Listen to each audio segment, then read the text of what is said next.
নমস্কার বন্ধুরা, দেখো আমি এখানে ধোসা করছি। এই ব্যাটারটার মধ্যে 2 কাপ চাল, মোটা আতপ চাল আর 1 কাপ বিউলির ডাল দিয়ে আমি আগের দিন 2-3 ঘন্টা ভিজানোর পরে মিক্সি করার পরে আমি এই যে যখন যেরকম করব সেই সময় আমাকে নুনটা মেশাতে হয়, দিয়ে ভালো করে এরকম সেঁকে নিয়েছি। তোমরাও এরকম ননস্টিক তাওয়ায় করবে। এর জন্য আমি আলুর তরকারি করব। কড়াইয়ের মধ্যে কারি পাতা, জিরে দিয়ে দিলাম, দেওয়ার পরে পেঁয়াজ দিয়ে দিলাম কিছুটা, আর নুন দিয়ে দিলাম, একটু হলুদ দিয়ে দেবো। দেওয়ার পরে আলু সেদ্ধ করে রেখেছি সেটা আমি এর মধ্যে দিয়ে দেবো। আলু মশলা ধোসা বলে না, সেই মশলাটা রেডি করছি। আলুটা দিয়ে দিলাম, দিয়ে দেওয়ার পরে আলুর মধ্যে পরে একটু ধনেপাতা দিয়ে দেবো।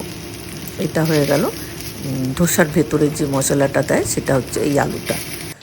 দেখো এই যে মশলা ধোসা রেডি হয়ে গেল আমার। বন্ধুরা, ভালো লাগলে লাইক, কমেন্ট, শেয়ার করে পাশে থেকো, আর একটা সাবস্ক্রাইব করে দিও। ভালো থেকো, সুস্থ থেকো, সকলের জায়গায় সকলে ভালো।